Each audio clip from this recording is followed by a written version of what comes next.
Boa noite. Que a graça e a paz do Senhor Jesus faça morada no seu coração esta noite. E que cada um de nós possamos, por intermédio do Espírito Santo de Deus, sair daqui mais que edificados. Eu convido você a abrir a palavra de Deus ao Evangelho de Mateus, capítulo 27, a partir do versículo 33. O tema da mensagem que o Senhor colocou no meu coração para que eu pudesse trazer à igreja esta noite é: quanto vale a tua salvação?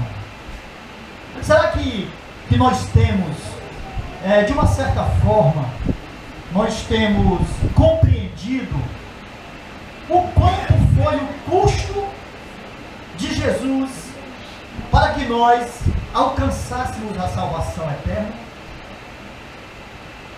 Será que nós temos discernido? Será que nós temos pensado? Será que nós temos, de uma certa forma, meditado nisso? Porque é algo de suma importância. Quanto vale, ou quanto valeu para Jesus ter nos dado, ter nos agraciado com a salvação eterna? Então, eu convido você a ir comigo ao livro de Mateus, capítulo 27, a partir do versículo 33, e juntos fazermos essa leitura. Diz assim a palavra de Deus: e chegando a um lugar chamado Gólgota, que significa lugar da caveira, deram-lhe de beber vinho com fel, mas ele, provando, não quis beber. Depois de o crucificarem, partiram entre si as suas vestes, tirando a sorte. E assentados ali, o aguardavam. Por cima da sua cabeça puseram escrita a sua acusação: este é Jesus, o Rei dos Judeus. E foram crucificados com ele 2 ladrões, um à sua direita e outro à sua esquerda. Os que iam passando blasfemavam dele, meneando a cabeça e dizendo: ó, tu que destrói os santuários e em 3 dias reedifica, salva-te a ti mesmo, se és filho de Deus, desce da cruz. De igual modo, os principais sacerdotes, com os escribas e anciãos, escarnecendo, diziam: salvou os outros, a si mesmo não pode salvar-se. É Rei de Israel, desce da cruz e creremos nele. Confiou em Deus, pois venha livrá-lo. Agora, se de fato lhe quer bem, porque disse: sou filho de Deus. E os mesmos impropérios lhe diziam também os ladrões que haviam sido crucificados com ele. Desde a hora 6ª até a hora 9ª, houve trevas sobre toda a terra. Por volta da hora 9ª, clamou Jesus em alta voz, dizendo: Eli, Eli, lama sabachthani, que quer dizer: Deus meu, por que me desamparastes? E alguns dos que ali estavam ouvindo isso diziam: ele clama por Elias. E logo um deles correu a buscar uma esponja, e tendo-a embebida de vinagre, colocou na ponta de um caniço e deu-lhe a beber. Os outros, porém, diziam: deixa, vejamos se Elias vem salvar. E Jesus, clamando outra vez com grande voz, entregou o seu espírito. Vamos orar. Deus meu, Senhor de nossas vidas, nesse momento, Pai, que lemos a Tua palavra, pedimos, ó Deus, a Tua graça, a Tua bênção, para meditarmos, Senhor, naquilo que o Senhor quer nos ensinar. Abre, ó Deus, os nossos corações, abre, Senhor, as nossas mentes, para que o entender da Tua palavra venha fazer morada em nossas vidas. Ajuda-nos, ó Deus, para que através dos Teus ensinos possamos compreender a Tua verdade para as nossas vidas. Te agradeço, ó Deus, já te agradeço, em nome de Jesus. Amém. E louvado seja o nome do Senhor. Então, como eu disse, às vezes nós não meditamos no quanto difícil ou no quanto vale, no quanto valeu o sacrifício de Jesus para a nossa salvação. E isso é muito importante. É importante nós compreendermos qual o preço da nossa salvação. É muito importante nós compreendermos isso, porque isso nos ajuda a amarmos mais ao Senhor. Isso nos ajuda a amarmos mais por Ele ter se entregado, por Ele ter se doado por nós naquela cruz. É interessante nós compreendermos isso, porque ao compreendermos isso, nós seremos incentivados a cuidarmos mais da nossa salvação, a cuidarmos mais desse bem tão maravilhoso que Deus nos dá, que Deus nos agracia. E ao fazermos isso, nós compreendemos e somos impulsionados a compartilhar a mensagem da cruz com os outros. Quando eu compreendo a salvação, quando eu entendo o porquê disso, eu me animo a pregar o Evangelho. Eu me animo a pregar sobre a cruz. Porque na realidade, a obra da salvação não foi fácil para Jesus. Aquele momento de Jesus não foi fácil, foi doloroso, foi difícil. Observe que ele já começa lá no Getsemane. Havia ali, por intermédio de Jesus, uma luta grande, uma luta difícil, uma luta interior, com relação à sua natureza humana, que resistia ao enfrentar o sofrimento.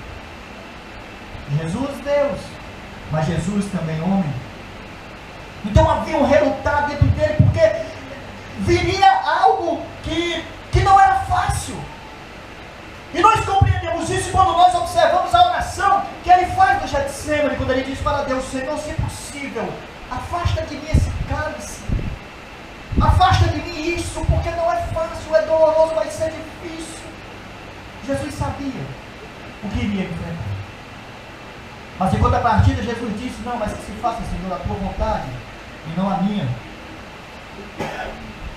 O que Jesus iria enfrentar era algo que nem eu e nem você teríamos condição de enfrentar.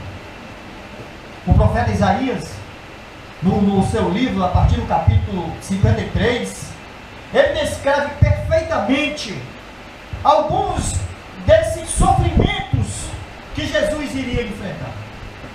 E ele diz que Jesus era desprezado. E algo que me chama a atenção, algo que, ao meditar, ao ver as palavras de Isaías, puxa vida, como isso? Porque Jesus é o Criador de todas as coisas. Aliás, João, no capítulo 1, ele diz que todas as coisas foram feitas por ele, e nada do que foi feito se fez sem Jesus. Tudo, absolutamente tudo foi criado por Jesus. Então Isaías traça isso, ele diz que ele era desprezado, o mais rejeitado entre os homens. Observe bem o que Isaías está dizendo. Isaías diz que ele era um homem de dor, e homem de dores é que sabe o que é padecer. Ele diz ainda que dele nós não fizemos caso, nenhum caso foi feito. Diz que ele levou sobre si as nossas dores, as nossas enfermidades. Isaías diz ainda que ele era ferido e aflito de Deus e oprimido. Esses eram os sofrimentos que Isaías estava narrando sobre Jesus, estava profetizando sobre Jesus. Diz que ele foi transpassado pelas nossas transgressões, moído pelas nossas iniquidades. Para que nós tivéssemos paz, para que eu e você tivéssemos paz, ele foi castigado, e pelas suas pisaduras nós fomos sarados. Isaías ainda relata que ele foi oprimido, humilhado, levado ao matadouro calado. Isaías diz que ele foi cortado da terra dos viventes, morto entre os perversos. Isaías diz que a sua alma foi dada como oferta pelos nossos pecados. sofreu. Jesus sofreu afronta. Jesus sofreu escárnio por parte de toda a autoridade. Jesus, ele foi abandonado. E diga-se de passagem, não apenas pelos seus amigos, não apenas pelos seus discípulos, não apenas pelos seus familiares, mas ele foi abandonado pelo próprio Deus. Porque quando ele diz Lamá, Lamá, sabachthani, ele está dizendo, Deus meu, por que me desamparaste? Mas deixa eu abrir aqui um parênteses. Porque Deus teve que abandonar a Jesus? Porque Deus não pôde contemplar. Deus não pôde contemplar tamanho pecado da humanidade sobre seu filho. E por alguns instantes, Deus vira as costas para si. Jesus foi humilhado pelos líderes religiosos da época.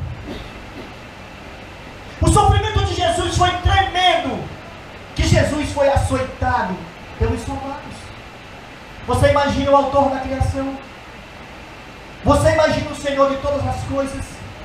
Está na mão de homens perversos, homens finitos, porque Deus ele é infinito, mas o homem é finito.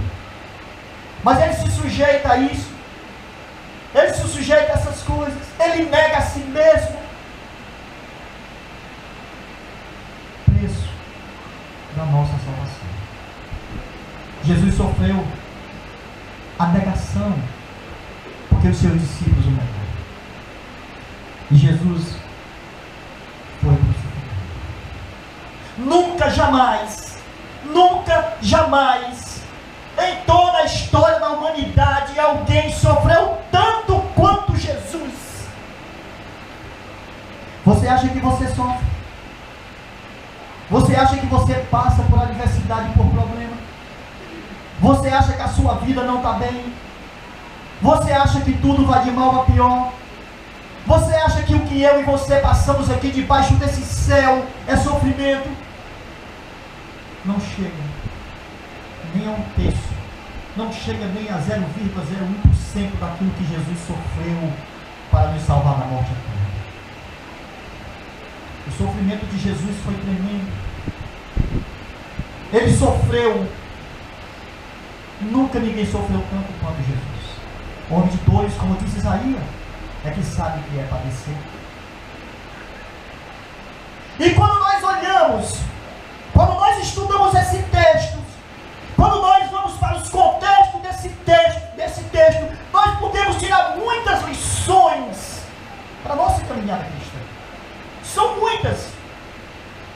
Porque o preço pago por Jesus, por nossa salvação, em primeiro lugar, foi a traição. Jesus foi traído por um de seus discípulos, Judas Iscariotes, que, como nós sabemos, vendeu Jesus por 30 moedas.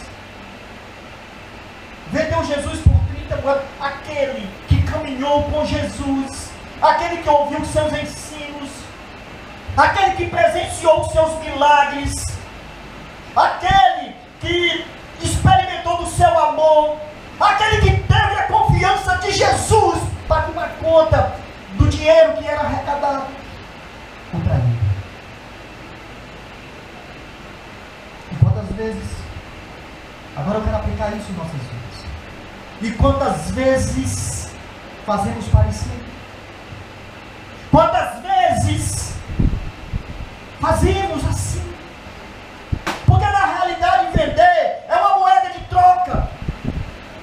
Vender é toma lá, dá cá. E volta e meia estamos trocando Jesus por muitas coisas. Volta e meia, eu, você, todos nós trocamos Jesus por alguma coisa. Às vezes trocamos Jesus pela preguiça. Às vezes trocamos Jesus pelo desânimo. Às vezes trocamos Jesus por prioridades erradas. É assim que muitas vezes nós fazemos. É assim que muitas vezes nós agimos. O seu discípulo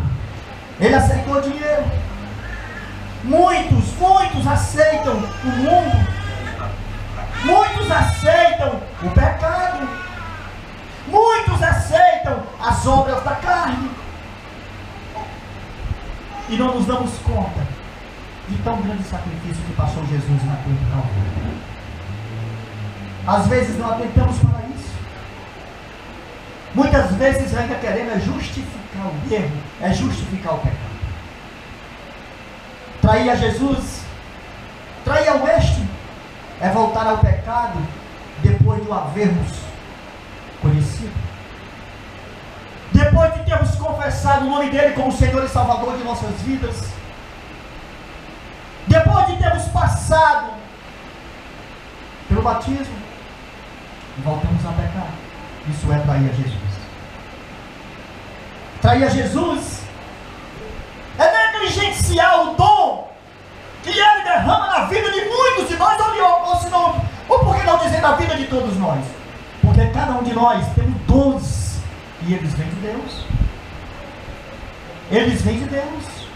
Você é uma pessoa inteligente, porque Deus te deu inteligência. Você é uma pessoa que tem uma profissão, porque Deus te deu inteligência para estudar e ter uma profissão. Mas quando nós negligenciamos os dons que Ele nos dá, nós traímos a Jesus. O seu discípulo tinha o dom das finanças, mas o que ele fez? Ele optou por roubar a Jesus. E diga-se de passagem, ainda o vendeu por alguns trocados. Agora deixa eu abrir um parêntese e falar para você diretamente, você que ministra na igreja, você que é ministro de louvor, você que é músico, você que é exortador, professor, pregador da palavra, escute isso, escute isso. Não negligencie aquilo que Deus colocou nas suas mãos.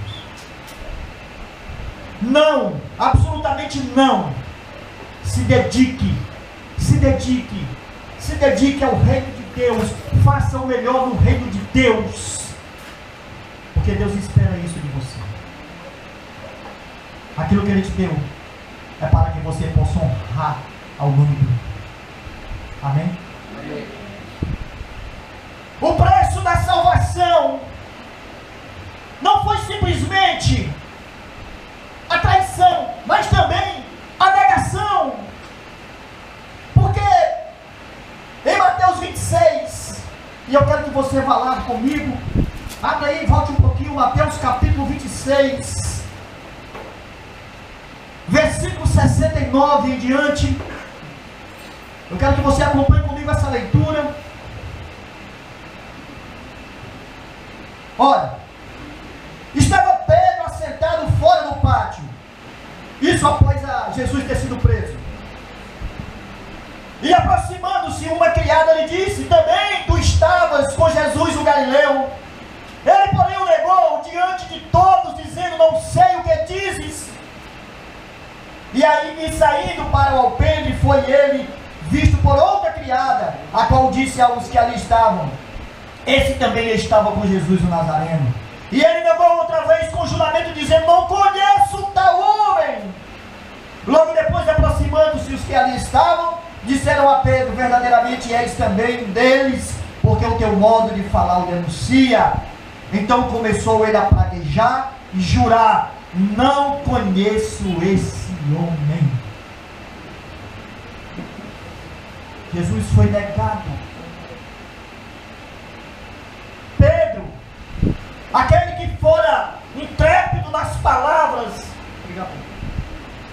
Pedro, aquele que era alguém firme no que dizia, porque certa vez Jesus pergunta aos seus discípulos: quem o povo diz que eu sou?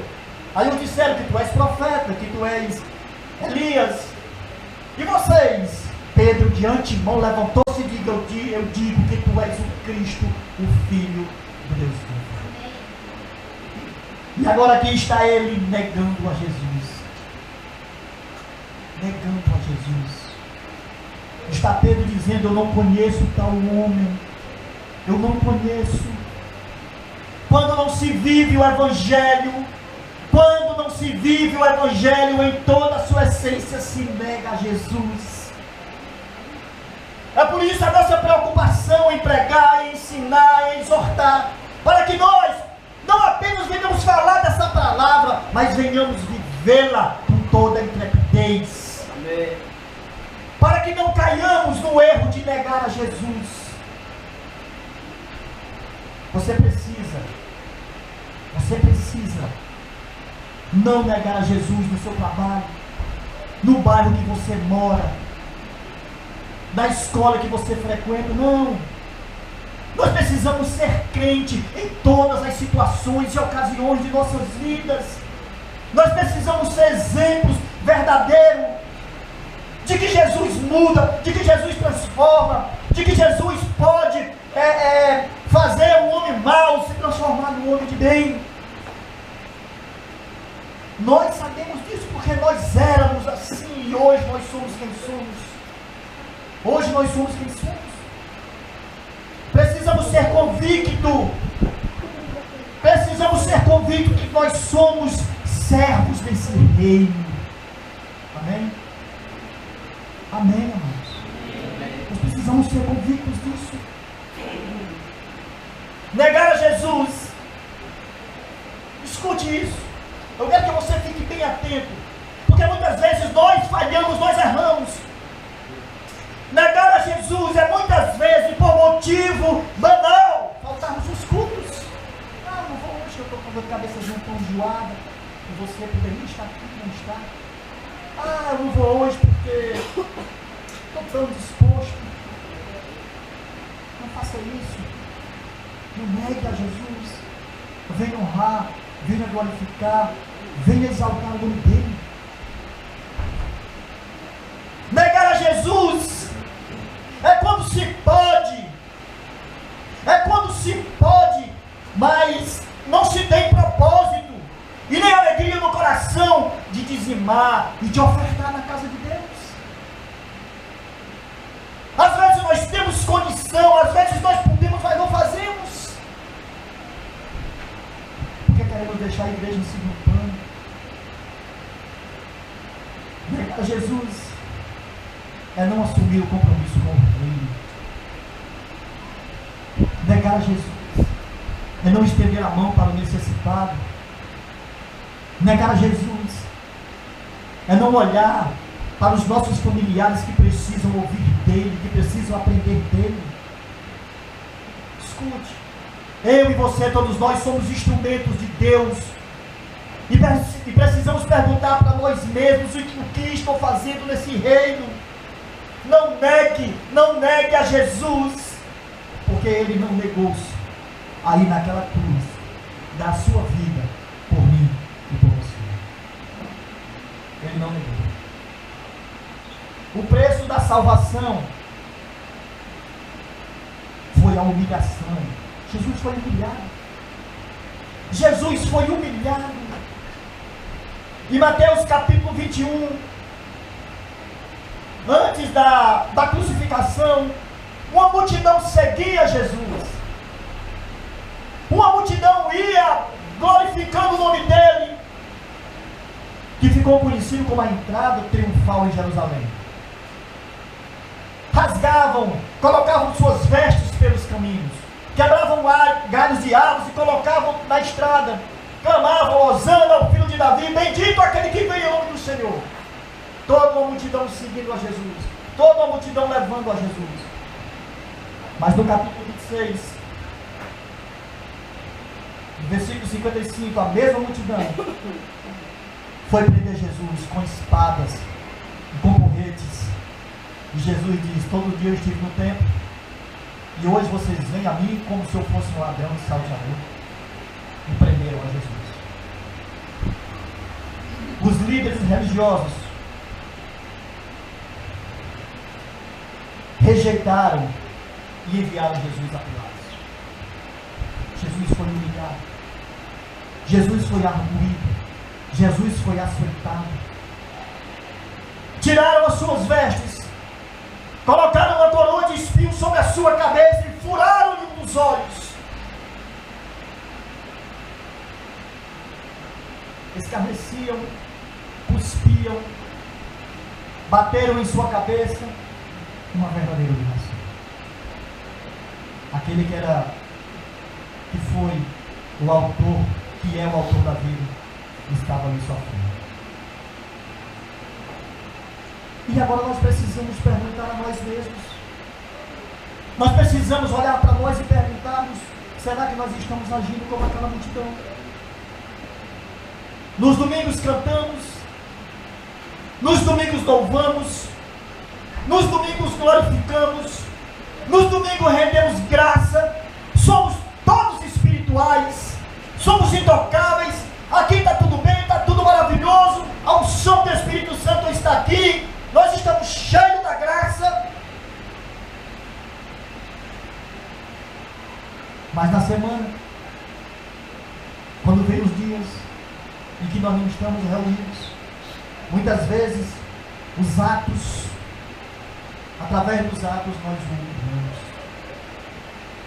Muitas vezes nós fazemos assim. Muitas vezes tiramos as vestes de pureza que Ele coloca em nós. Muitas vezes. Será que nós o estamos coroando com uma coroa encharcada de pecados? Como nós temos agido? Será que nós o estamos levando de volta à humilhação? Nós precisamos pensar nisso. Nós precisamos olhar para os nossos atos. Que compreensão eu tenho da graça de Deus? Que compreensão eu tenho dessa salvação? Porque eu compreendo do preço tão alto pago por Jesus. Jesus passou pela crucificação. Esse foi o preço. Esse foi o preço. Somente os assassinos morriam em cruz. Somente os ladrões, os salteadores, os violadores morriam na cruz. Somente esses. Para ser crucificado numa cruz seria tido como maldito. Jesus se fez maldito. A maior humilhação Jesus recebeu lá naquele lugar. A maior humilhação. Em Filipenses capítulo 2, Paulo faz uma narrativa maravilhosa daquilo que Jesus fez. Ele diz que Jesus, subsistindo em forma de Deus, ele não usurpou ser igual a Deus. Antes ele se esvaziou, assumindo a forma de homem e tornando-se obediente, e obediente até a morte, e morte de cruz. Jesus abdicou de tudo para se humilhar, para sofrer, para morrer na cruz, por causa de mim e de você, por causa de toda a humanidade. E aqui cabe uma pergunta. E aqui nós precisamos perguntar para nós o quanto nós estamos dispostos a reconhecermos o preço dessa salvação. Meu amado, o quanto você está disposto a perceber, a entender o preço dessa salvação. O que nós queremos levar para a cruz, o que nós queremos crucificar. Será que nós queremos crucificar Jesus de novo? Será que nós queremos, através dos nossos atos, das palavras, dos nossos pensamentos, será que queremos novamente crucificá-lo? Eu digo não, absolutamente não. Porque o que nós devemos levar para a cruz é a idolatria, é os pecados, são as obras da carne, é o ódio, é as dissensões, são as mágoas, são as ostentações, a avareza. Tudo isso nós precisamos levar para a cruz. Tudo isso. Louvado seja o nome do Senhor. Aleluia. Mas olhando para esse alto preço pago por Jesus pela nossa salvação, qual deve ser a nossa resposta ao Senhor? Qual deve ser a minha resposta ao Senhor? Primeiro, note bem isso. Precisamos reconhecê-lo como Salvador de nossas vidas. Ele foi aquele Calvário, ele morreu, ele se entregou, porque ele é o meu Senhor, porque ele é o meu Deus, porque é aquele que cuida de mim, ele é aquele que dos altos céus olha para nós e diz: esse é o meu filho que eu vou cuidar dele, porque ele conhece as nossas fraquezas, ele conhece as nossas debilidades, mas em momento algum, em circunstância alguma, ele nos há de abandonar. Ele é o nosso Senhor, é o nosso Salvador. Escute isso: ninguém, em nenhum lugar debaixo desse céu, tinha condição de morrer pelos nossos pecados como Jesus morreu.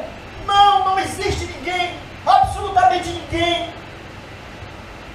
Não existe, nunca vai existir, porque somente Jesus, somente Ele tinha condição de subir a cruz do Calvário e morrer pelos nossos pecados. Filipenses 2, versículo 9 diz que Deus o exaltou sobremaneira e deu a ele o nome que está acima de todo nome. Glória a Deus.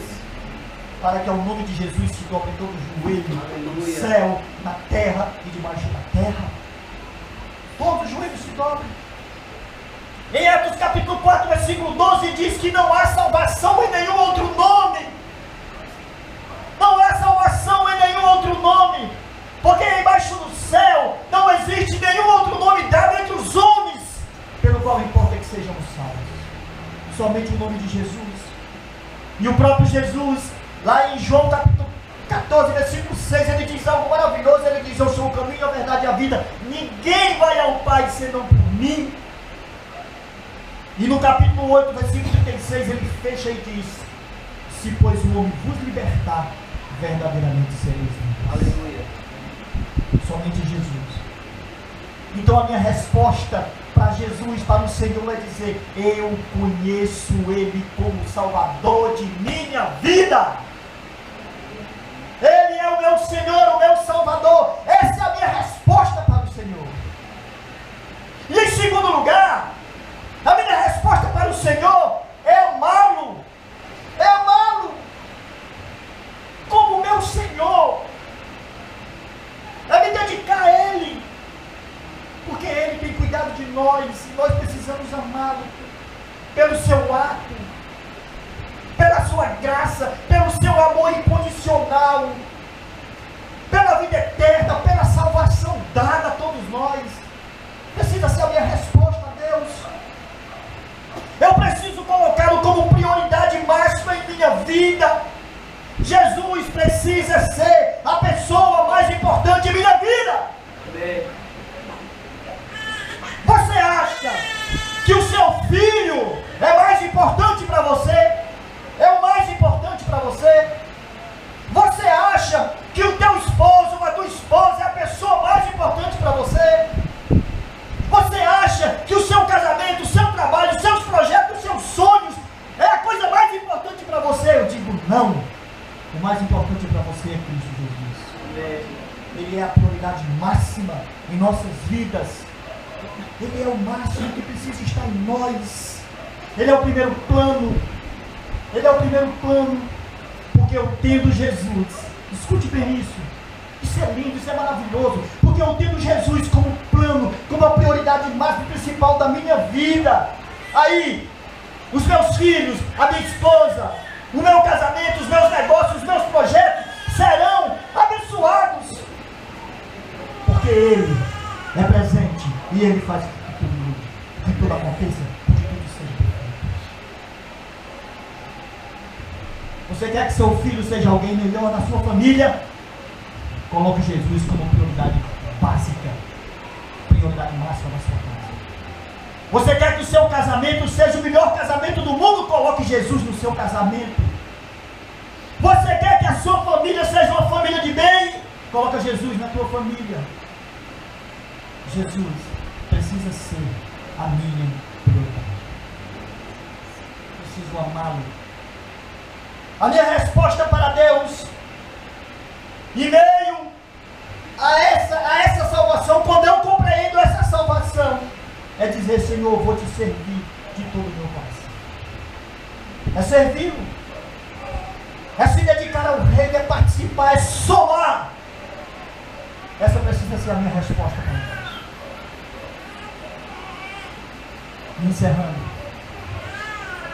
a minha resposta para Deus precisa ser esperá-lo, esperar a sua vinda, esperar a sua volta. Porque Jesus está voltando. Amém. Jesus virá nos buscar. Aleluia. Jesus virá nos resgatar. E não tarda, de forma nenhuma não tarda a sua vida. Qual a tua resposta para o Senhor? Que resposta você tem para Deus em meio ao explanar de sua salvação? O que você fará diante de um preço tão alto que Jesus pagou para que você pudesse ter vida eterna, para que você pudesse ser salvo? O que você diria para o Senhor? Qual seria a sua vida? Nós precisamos, todos os dias, caminharmos e aprendermos com o Senhor. E compreendermos um preço tão penoso, um preço tão alto, que o Filho de Deus pagou para que eu e você pudéssemos ser salvos. Amém? Amém. Amados, que Deus abençoe a sua vida. E que nós possamos, na nossa caminhada, colocarmos nos nossos corações, colocarmos dentro de cada um de nós a vontade de nos agarrarmos mais a esse Deus tão bondoso, a esse Deus tão cheio de graça.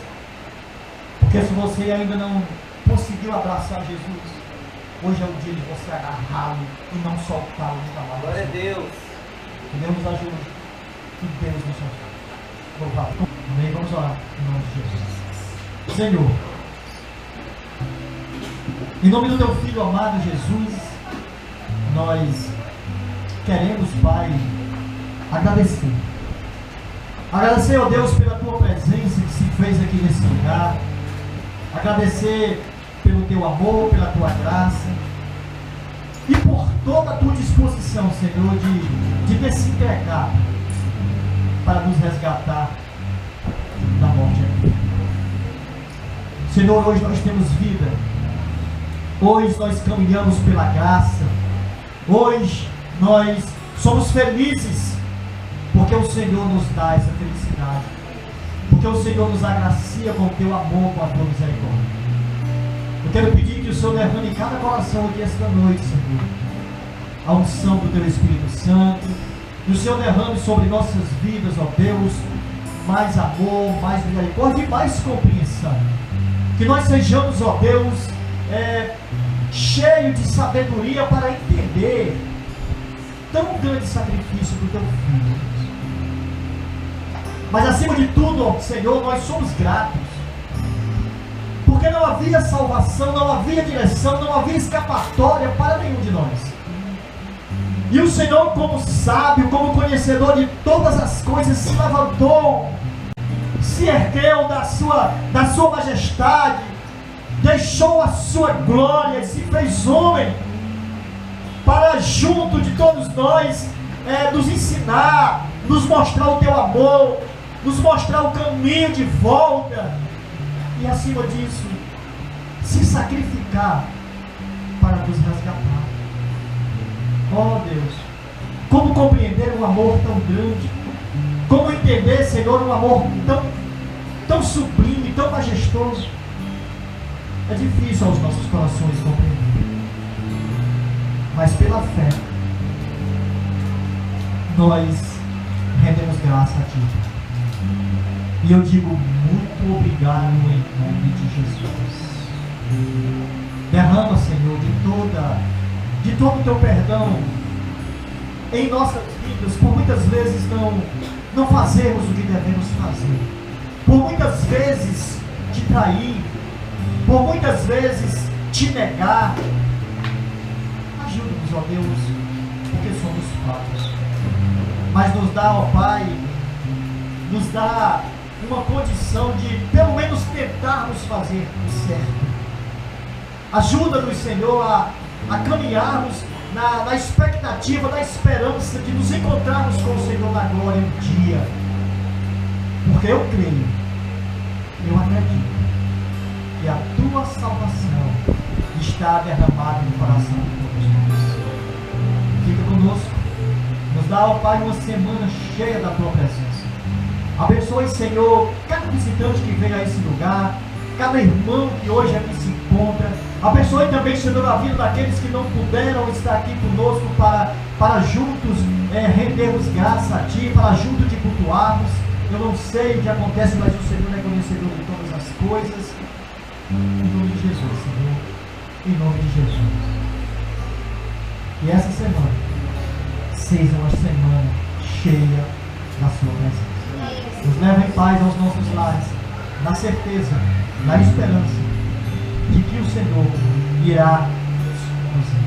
Em nome de Jesus. Em nome de Jesus. Amém. E louvado seja o nome de Jesus. Glória a Deus. Graças a Deus. Não saia sem